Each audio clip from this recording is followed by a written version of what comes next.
Hey, what's up, guys? This is Cody the Coin Raptor, and today I want to go ahead and answer the question of what is going on in the crypto space, specifically talking about Bitcoin and Ethereum and a little bit of Binance Coin as well. So we're going to do some chart TA, and we're going to look at some on-chain metrics to kind of give us an idea of what's been going on. But before we get to that, be sure to subscribe, be sure to like the video, and be sure to check out my Twitter for the most up-to-date information. All right, so first we're going to go ahead and take a look at Bitcoin chart TA.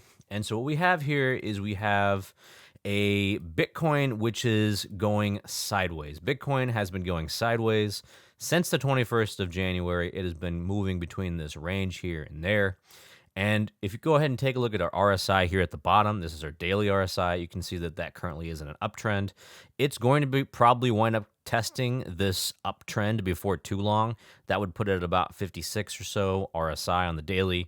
This is something to watch out for. And if it breaks through this uptrend on the daily RSI, that means that it's very likely we can actually get a stronger pullback in the Bitcoin price. That being said, RSI is right now firmly out of overbought territory for the first time in, let's say, about 3 or 4 weeks or so. And I think this wasn't very surprising to anybody who'd been paying attention to the Bitcoin chart TA, because these values up here at about 88 and 78 were completely unsustainable. So what we're starting to see here is we're starting to see some buyer exhaustion set in, and sellers are starting to defend this vital point right here, about 23,800. This area right here is an absolutely vital resistance level. And even above that, there's an even larger resistance point that you guys need to pay attention to, and that is this one over here. This is at about 24,500. And this level right here was reached at about in August and July.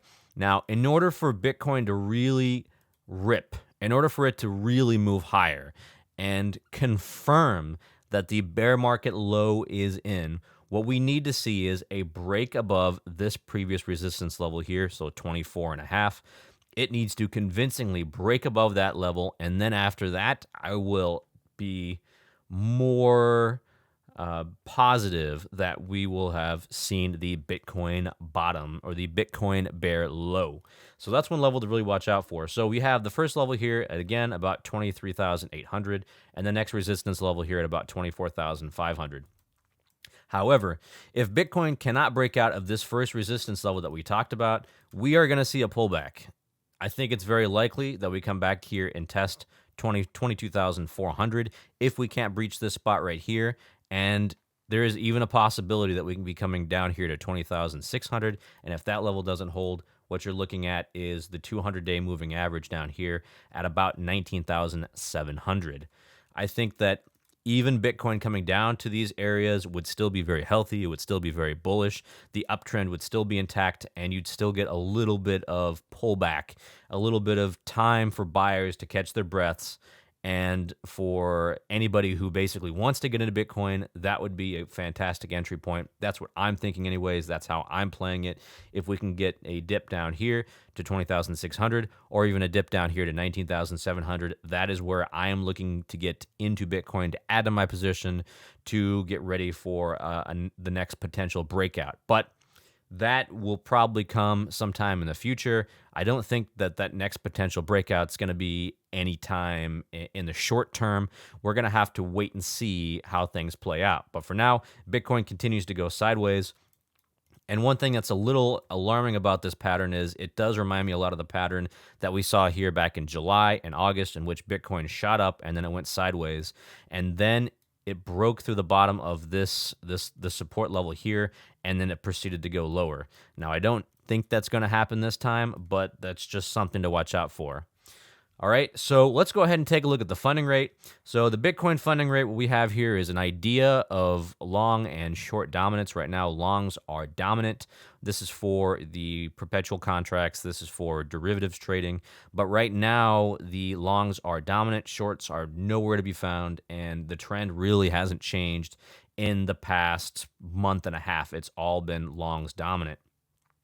Next, I want to go ahead and talk about the Bitcoin exchange reserve. This is the amount of Bitcoin in various exchanges. And so this is really important because we can derive a lot of important information from this data set. And what we're seeing here is that it hit a low here at the January 27th.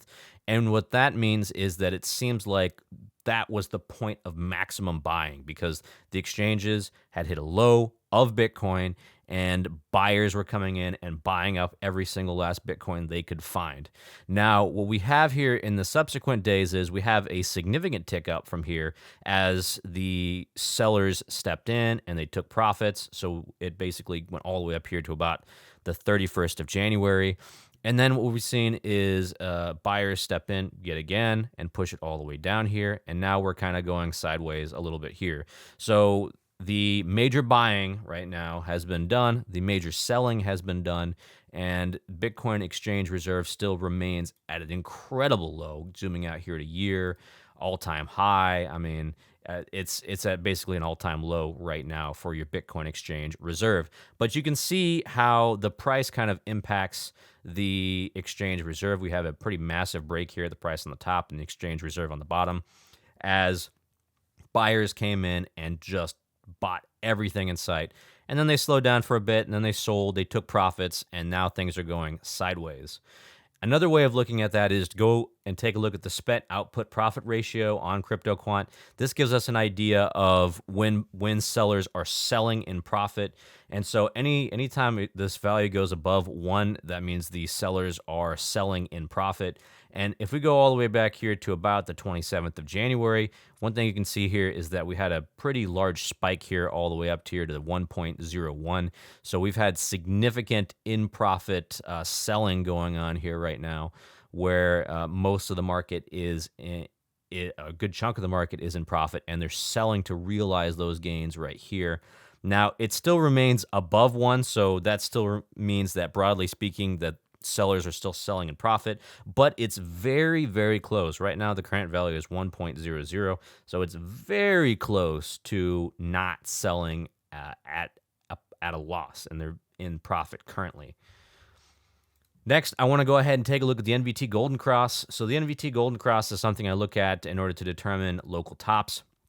Now, we previously talked about this making a topping pattern here on the 28th of January. And if we go ahead and take a look at the Bitcoin price, that kind of matches up pretty well here. And then we see the Bitcoin price come down quite a bit. However, if you take a look at the NVT Golden Cross, you can see that we're crossing back up into the red zone. And once we come back up here into the red zone and we make this kind of like peaking formation, that usually correlates to a peak in the Bitcoin price or a local top. So the fact that it's going back up into this area means that we could be hitting another local top very shortly. So that's something I'm going to be watching for in the coming days. Now, I also want to go ahead and talk about Ethereum. So we're going to go through our Ethereum chart TA as well. Ethereum is a little bit different than Bitcoin. Now, Ethereum has had this level here, this monkey on its back. It's been unable to push through this level. This is a 1658 resistance, and this 1658 resistance has been incredibly difficult to overcome for Ethereum. And as long as it stays below this level, I would be bearish on Ethereum, okay? Bearish in the short term, bullish in the long term, generally speaking, for not only Ethereum, but also Bitcoin and Binance Coin personally. So this resistance level right here, if it cannot push through this resistance level, it's going to come back down again. It's going to come back down again and retest this 1500 support level. And then we'll see if that support level holds or not. But the fact that it's been unable to push through this resistance level does not really bode confidence right now with Ethereum, but things could change always. If it does push through this resistance point, then that would be a very bullish sign, and then from there, we'll determine where exactly it would go. There is additional resistance here at about 1777. That would be the next area that I would look at for sellers to step in and push the price lower. All right, so Binance Coin. So Binance Coin is doing something very interesting right now, and Binance Coin has this similar kind of resistance point here at 334 that we talked about for Ethereum, a resistance point that it's not been able to get over since August. It did a slight pop up here in November, but that was kind of more like a fake out. And then if you look at it right now, it's sitting almost right at this resistance point here at 333. And what I've done here is I've drawn in a trend line right now that gives us an idea that there's an uptrend currently in the Binance price, and either the uptrend is going to get broken or this resistance point is going to get broken in the next couple of days. So it's coming at a head. Either the uptrend's got to go or that resistance point's got to go. And that will tell us something very interesting and very important about where the Binance price is going to go. If it goes higher than that, if it breaks out, then you're looking at resistance here at 357. And if it breaks through this uptrend line here, what you're looking at is support here at probably about 300. So that's something to watch out for with the Binance price. Now, in regards to the crypto market as a whole, it's also really important to know that there is another very important event going on scheduled for tomorrow, February 7th. And what we have here is Jerome Powell, the Fed chair, speaking again. Okay. And so what that means is that we're going to see some massive volatility tomorrow, and this is going to be going on at 12:40 p.m. We're going to see some massive volatility going on depending upon what the Fed chair says. So that's something to watch out for, and I will be looking out for this and giving my thoughts on what exactly he's saying. Now, he spoke previously last week. I don't know what he's going to say this time.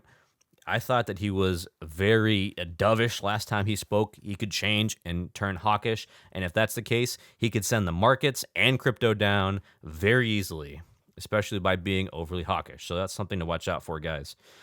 All right, so that's all I've got for you guys today. If you like this content, let me know. Like, subscribe, and go ahead and follow me on Twitter. What are you guys looking out for this week? Is there another major event that you're interested in? And what do you make of Bitcoin's recent price action, it going sideways and not seeming to go anywhere right now? Let me know what you guys think and where you expect Bitcoin is going to be going. This is Cody the Coin Raptor, and I hope to catch you guys in the next video.